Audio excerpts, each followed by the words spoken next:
ఇప్పుడు నీకు ఇంకో గొప్ప విషయం చెప్పనా? అక్కర్లేదు. లాయర్ దాని గురించి చెప్పినప్పటి నుంచి నా మనసు రగిలిపోతుంది. దాన్ని రాచి రంపాన పెట్టడం కంటే గొప్ప విషయం ఏముంటుంది? ఇన్ని రోజులు మామయ్యని అడ్డం పెట్టుకుని మనతో ఆడుకుంది. ఇప్పుడు వీళ్ళని అడ్డం పెట్టుకుని మనం ఆడుకుందాం. ఈ టైంలో అమృత కాలేజ్ నుంచి వచ్చి ఉంటుంది. వాళ్ళకి అవుట్ హౌస్ చూపిద్దాం పదా.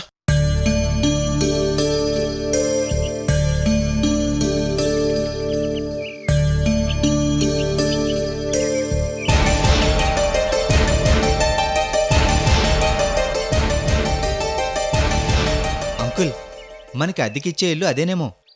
అవును వెంకట్రావు, ఆ ఇల్లు మనకి సరిపోయేలాగుంది. అవును, మీకు అద్దెకిచ్చే ఇల్లు అదే. మీకేనా ఇల్లు కావాల్సింది? అవునమ్మా. మా ఆవిడ భానుమతి. నమస్తే. నమస్తే. నమస్తే. రండి ఇల్లు చూద్దాం.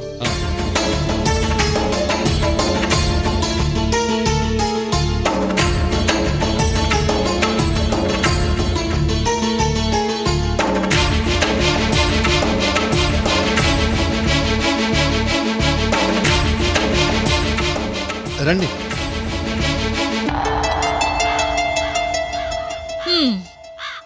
ఎవరితో తిరుగుతుందో ఏమో, తిరుగుళ్ళు దానికి అలవాటే కదా. వయసొచ్చిన కూతుర్ని తల్లిదండ్రులే ఊరి మీదకి వదిలేస్తే ఇంకా అడ్డే ఉంది. దాని తప్పేమి లేదండి, కన్నవాళ్ళని అనాలి.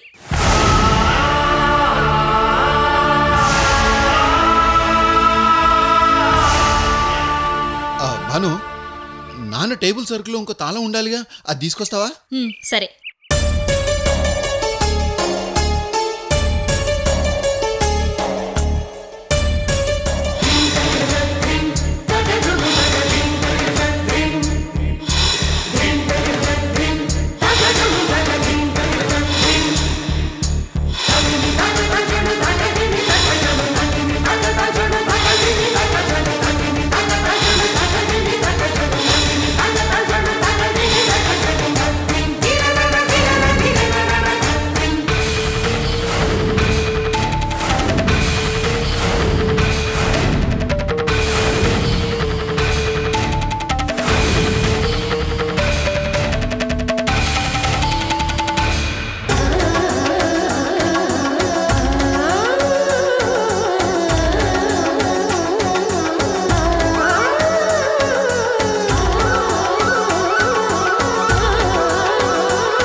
నేను ఎలాంటి తప్పు చేయలేదని నాన్నగారికి తెలిసి నా కోసం వచ్చారా?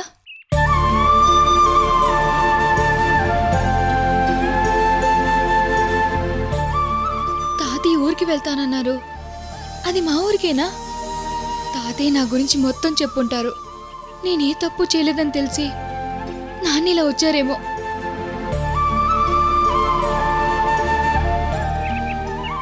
అంకుల్, ఇలాంటి సెపరేట్గా ఉండే అవుట్ హౌస్లో అద్దెకివ్వరు. ఆ అదృష్టం మనకు దొరికింది. ఇంకేం ఆలోచించకండి, ఊరి నుంచి సామాన్లతో సహా వచ్చి దిగేయండి, తర్వాత ఆలోచిద్దాం. అలాగే వెంకట్రావు.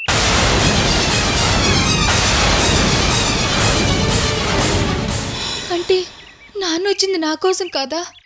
ఏమండి, తాళం చేయి దొరకలేదండి. సరే, కరెంటు బిల్లు, వాటర్ బిల్లు అన్నీ కలిపి నెలకి 5,000. అలాగేనండి. అమ్మా, నాన్న, చెల్లి ఊరు వదిలి సిటీకి వస్తున్నారా? అసలు ఏం జరుగుంటుంది? చూస్తుంటే పల్లెటూరు వాళ్ళలా ఉన్నారు. వివరాలు కనుక్కున్నారా? అవును, సొంతూరు వదిలేసి సిటీకి ఎందుకు వస్తున్నట్టు? మా అమ్మాయికి పెళ్ళిడు వచ్చిందండి. ఇక్కడే సిటీలో మంచి కుర్రోని చూసి పెళ్లి చేద్దాం అనుకుంటున్నాను. కూతురు పెళ్లి చేయడం కోసం సిటీకి రావడం ఎందుకు?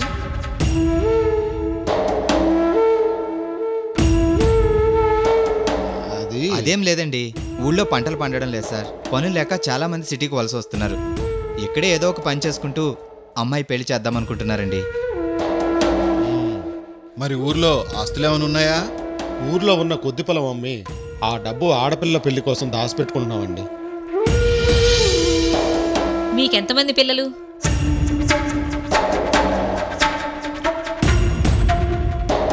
ఒక్కతే అమ్మాయి, పేరు నందిని.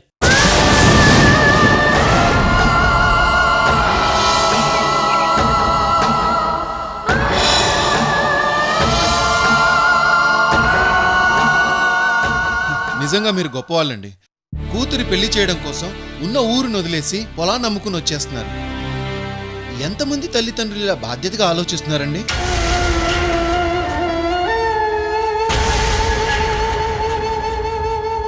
కొంతమంది తండ్రులు కూతురు పెళ్లి చేయలేక చేతులెత్తేస్తే అది తెలుసుకుని వాళ్ళు ఎవరో ఒకరిని చూసుకుని లేచిపోతున్నారు.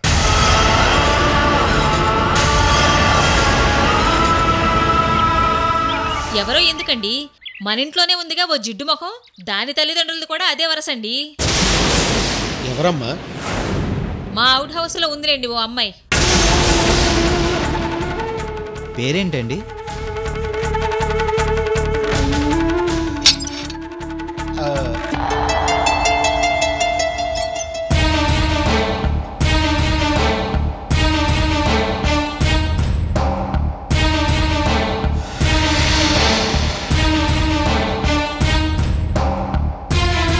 ఇంకా మేము వెళ్ళొస్తామండి. అది అడ్వాన్స్ రేపు వచ్చిస్తానండి. రేపు తప్పకుండా వస్తారు కదా? తప్పకుండా వస్తానండి. వెళ్ళొస్తానండి. వెళ్ళొస్తారండి. వస్తామండి.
రోజుల తర్వాత మిమ్మల్ని చూసానన్న ఆనందం నాకు ఒక్క క్షణమైనా లేదు నాన్న. నాకంటే దురదృష్టవంతురాలు ఇంకెవ్వరు ఉండరు నాన్న. నా వల్లే మీరు ఊరు వదిలేస్తున్నారు. రేపు ఇక్కడికి వచ్చినా మీరు సంతోషంగా ఉండలేరు నాన్న. ఇక్కడ నేను ఉన్న విషయం తెలిస్తే మీరు ఇంకా బాధపడతారు. నేను మీ కూతురున్న విషయం వాళ్ళకి తెలిస్తే మిమ్మల్ని వాళ్ళు అవమానిస్తారు నాన్న. ఇలా ఎక్కడికి వెళ్ళా నా వల్ల మీకు ఈ కష్టాలు కన్నీళ్లు తప్పట్లేదు నాన్న. నన్ను క్షమించండి నాన్న, నన్ను క్షమించండి.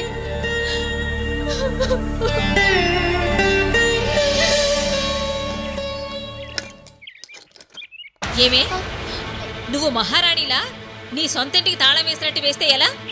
రేపటి నుంచి అవుట్ హౌస్ అద్దెకిస్తున్నావు. ఏంటి గెంటేస్తావని భయమా?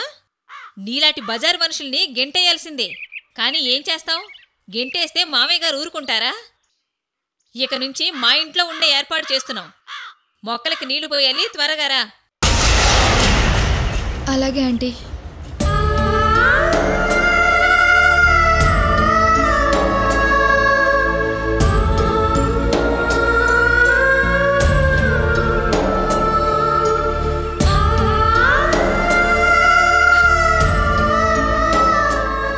ఇప్పుడు ఏం చేయాలి? రేపు నాన్న అడ్వాన్స్ ఇవ్వడానికి వస్తారు. దానికంటే ముందు ఏదో ఒకటి చేయాలి. సమయానికి తాతయ్య కూడా లేరు. సాగర్ దగ్గరికి వెళ్ళి విషయం చెప్పాలి.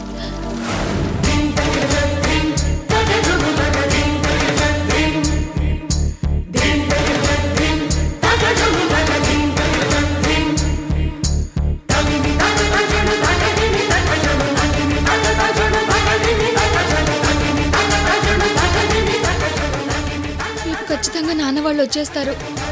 ఎలాగోలా మేనేజ్ చేయాలి. ఏం చేయాలో ఏమో.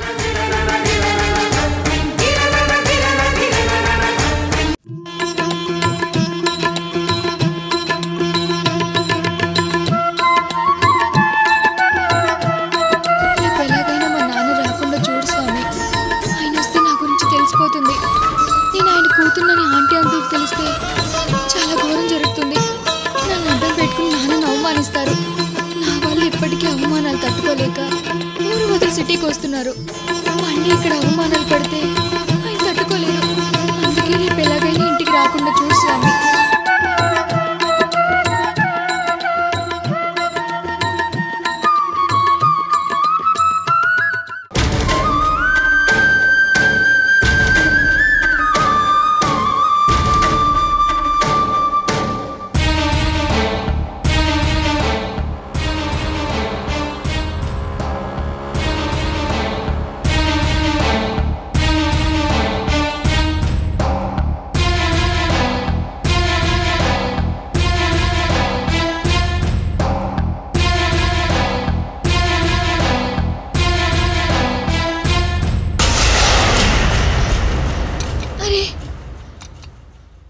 ఇంత ఎర్లీగా వచ్చిన సాగర్ లేడు.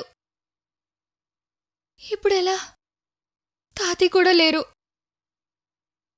సాగర్ కన్నా విషయం చెప్పి సహాయం అడుగుదామని వస్తే ఇలా జరిగిందేంటి?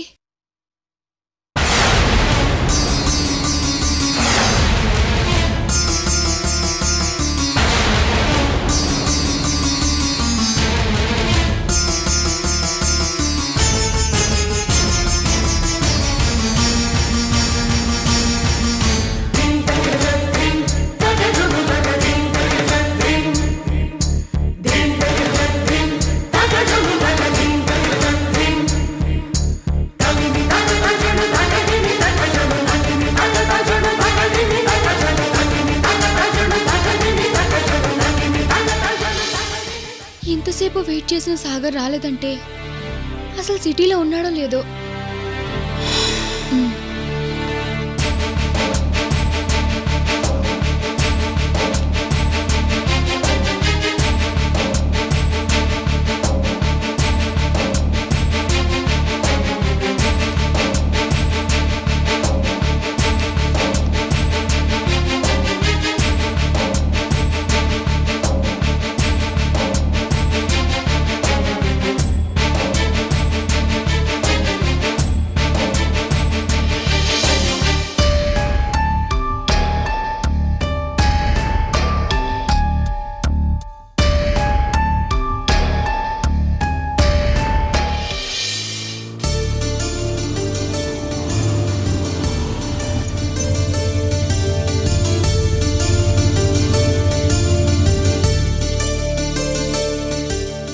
ఫోన్ చేసుకోవచ్చా?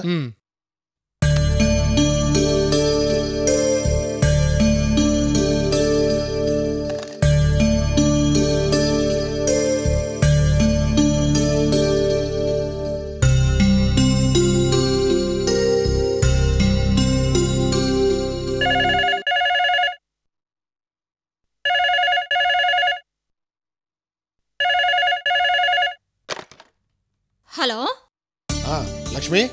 నేనేనండి, చెప్పండి. లక్ష్మి, మనకు మంచి ఇల్లు దొరికింది లక్ష్మి. రేపే వెళ్ళి అడ్వాన్స్ ఇస్తున్నాను. అవునా? అద్దెంతండి? 5,000. నేను వచ్చేలోపు మీరు సామాన్లన్నీ సర్దేసుకోండి. ఏ క్షణమైనా మన సిటీకి వచ్చేయచ్చు.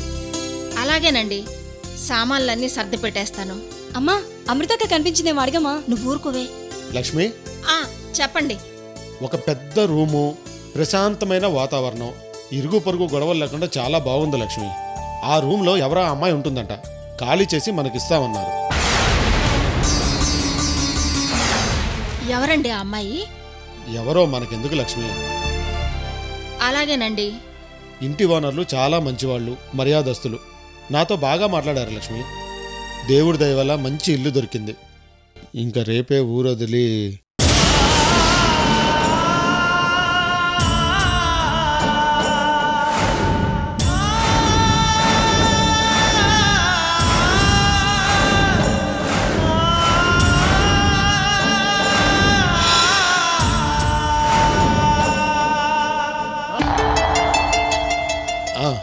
లక్ష్మి.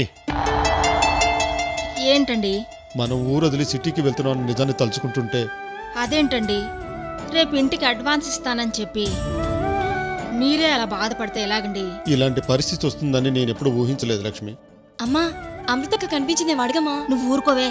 లక్ష్మి, చెప్పండి. నందిని ఏం చెప్తుందో నాకు వినిపిస్తుంది. దాన్ని నోరు మూసుకోమని చెప్పు. అలాగేనండి. నేను వచ్చింది దాన్ని వెతకడం కోసం కాదు. అది నాకు కనిపించిందంటే చంపేస్తానని చెప్పు. రేపు మనం ఉండబోయే ఇంట్లో దాని పేరు కూడా వినిపించడానికి వీల్లేదు. ఆ విషయం నందినికి చెప్పు. అలాగేనండి, చెప్తాను. నేను ఇంటికి అడ్వాన్స్ ఇచ్చాక మళ్ళీ ఫోన్ చేస్తాను. సరేనండి, ఉంటాను. నాన్నతో మాట్లాడుతుంటే అమృతక్క గురించి చెప్తావేంటి? నీకెన్నిసార్లు చెప్పాను నాన్న ముందు అమృత గురించి మాట్లాడొద్దు అని. అయినా అంత పెద్ద సిటీలో అది ఎక్కడుంటుందో ఎలా తెలుస్తుందమ్మా? కనిపించుంటుందేమోనని అడిగానమ్మా. సరే పద, వెళ్ళి సామాన్లు సర్దుకుందాం.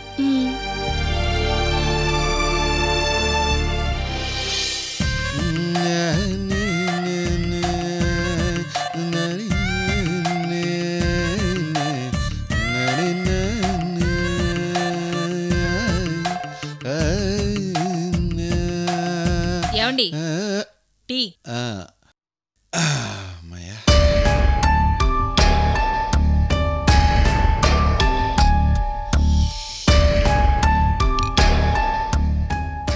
బాను, ఏంటి ఇంకా ఆలోచిస్తున్నావు? నాన్నగారు ఇంటికి వచ్చేలోపు అమృతను అవుట్ హౌస్ ఖాళీ చేయించాలి. అమృత వస్తే దాని సామాన్లు సర్దుకోమని చెప్పు. దాని సామాన్లే ఉన్నాయి, 2 పుస్తకాలేగా, మిగతావన్నీ మామయ్య గారు కొనిచ్చినవే. అవునవును. ఏమండి, అవుట్ హౌస్ అద్దెకిస్తున్నట్టు వికాస్తో చెప్పలేదండి. అవునే, నేను మర్చిపోయాను. అదిగో వచ్చాడు. మమ్మీ రేణుక ఫోన్ చేసింది, నేను వెళ్తున్నాను. నైట్ రావడం లేట్ అవుతుంది. ఓకే వికాస్, నీతో ఒక విషయం మాట్లాడాలిరా. ఇప్పుడు అంత టైం లేదమ్మా. వికాస్ ఆగరా, ఇంపార్టెంట్ విషయంరా. మమ్మీ నా దృష్టిలో 2 ఇంపార్టెంట్ విషయాలు. ఒకటి రేణు, 2 100 కోట్లు. మీరు చెప్పేది అంతకంటే ఇంపార్టెంట్ విషయమా?